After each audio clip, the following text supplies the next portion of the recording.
have been involved in is solidarity with brothers and sisters in Japan, not only people from Fukushima, but people all over Japan. And one of the things that the Japanese government did in order to share the pain, if you want, is they were forcing all the prefectures or state governments of Japan to burn nuclear waste rubble.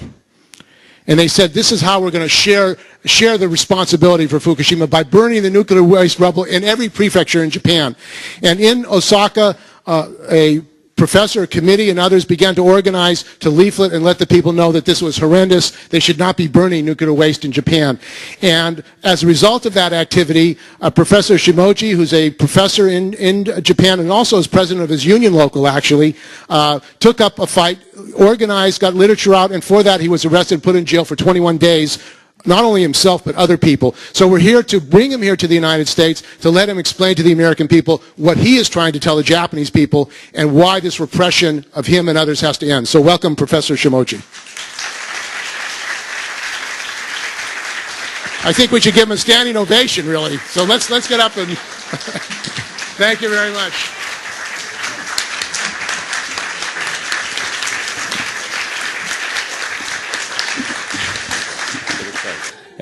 本日はこの場で話す機会をいただきましてどうもありがとうございます。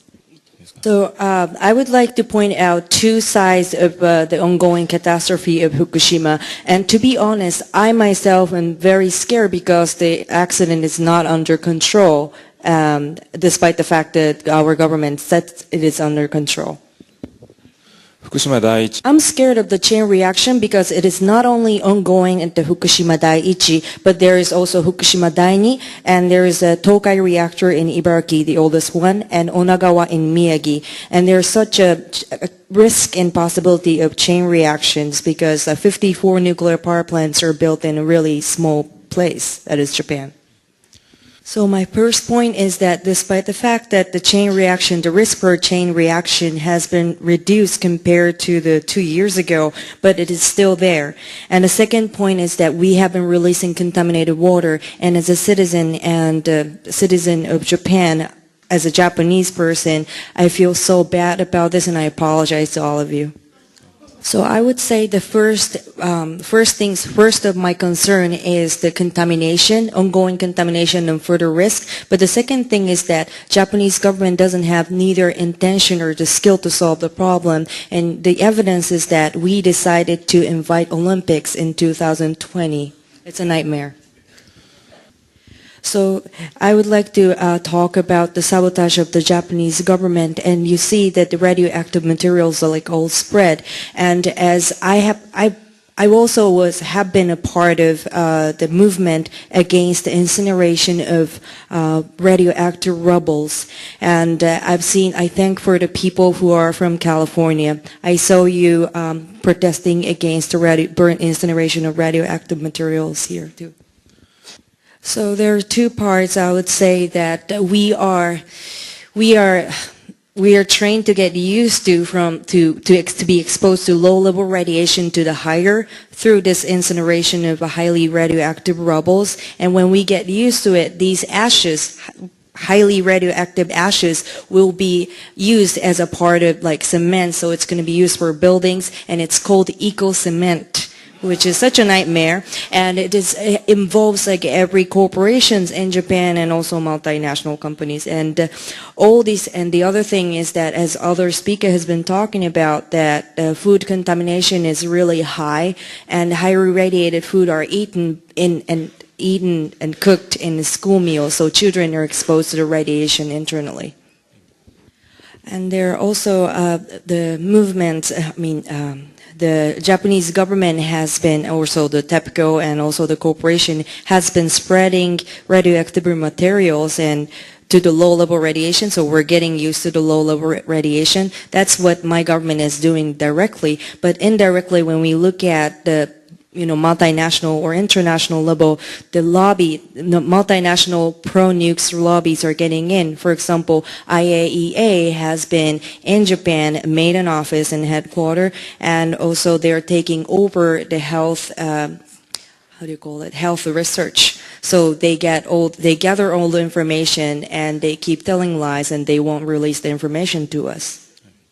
So these policies are protested, the people have been protesting against these violent policies, but the state has been using violence to suppress us. And last year in December, I was detained for doing nothing for 20 days. And this has been really fascist of Japanese government that we are, for those of us, like they're trying to pass this law against those activists or anybody who is trying to reach to the information that is not really convening for the government or corporations. So the activists or people will be punished by accessing or revealing whatever that is inconvenient.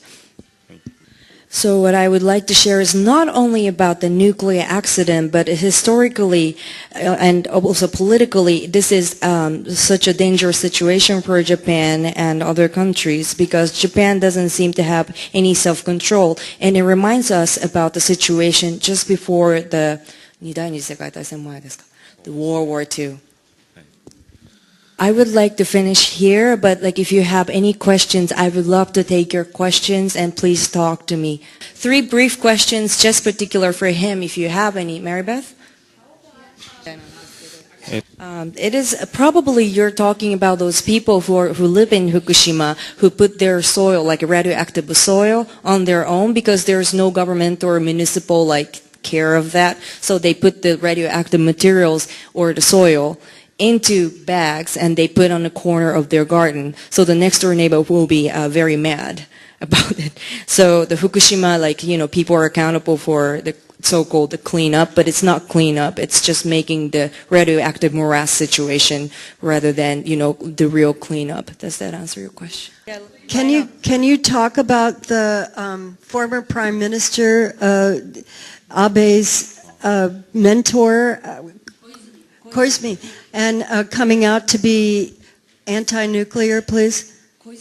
Koizumi, my understanding about the present Prime Minister Abe is that he's pro-nukes, although his wife is anti-nukes, although I don't hear anything about what she does. And going back to Koizumi, the Prime Minister, certainly turned against the nukes. He said that he doesn't need nuclear power anymore. Japan should shut down all the things. But my perspective is that because his son, Koizumi Shinjiro, is now he's one of the members in the parliament, and he's kind of taking a great position and in charge of the reconstruction and recovery of Fukushima. So just to protect his son, probably, the Koizumi Junichiro is saying that, I'm against nuclear power, but it's just for mesmerizing us to get votes. Could you say it again? How are the people of Japan taking to the oppressive and suppressive actions of the government in reaction to this? I have to talk a little bit about the background. So the Japanese government is really oppressive, and their strategy is really, suppressive strategy is really different. For example, they do 2 things, attack those people who are important for organizing. So by taking those small number of people, they're going to be able to decrease the power of organizing. And at the same time, they're going to spread the information and attacking people like Koreans and marginalized minorities, and also people who could be in the media, who could be portrayed as so-called terrorists or people who are already an activist, so the major people or the normal people cannot sympathize with them. So these people are specifically targeted. And also, it is normal for Japan to detain somebody without having anything decided on this person, but this person could be detained for at least half a year to a year just before they get to the court. And that's the normal situation in Japan. So our system for human rights is really obsolete. There's no human rights. So the other problem is that, those people who are not involved in the activism, or those people are not educated about our criminal justice system or criminal injustice system. So, I was arrested, and my friends who know about this issue have been arguing and doing campaigns to raise awareness about how this criminal law system is in Japan. 気づいた人、その話を聞いた人は、まあ、This is not normal of us, like, but when I was detained for 20 days, I wrote letters and reports from the inside of the jail, and also I did support for my friends who were being arrested, and we did performance including live rock bands, and I put like rainbow wigs and stuff, and it made it into a performance. But this kind of thing doesn't happen in Japan, really. あ、そうですね。ありがとうございます。そうですね。逮捕に Ask Chizu Hamada and No Nukes Action Committee for my letter. I have written letters to my students about my arrest, and it's translated into English, so you can have an access to that. Thank you for listening.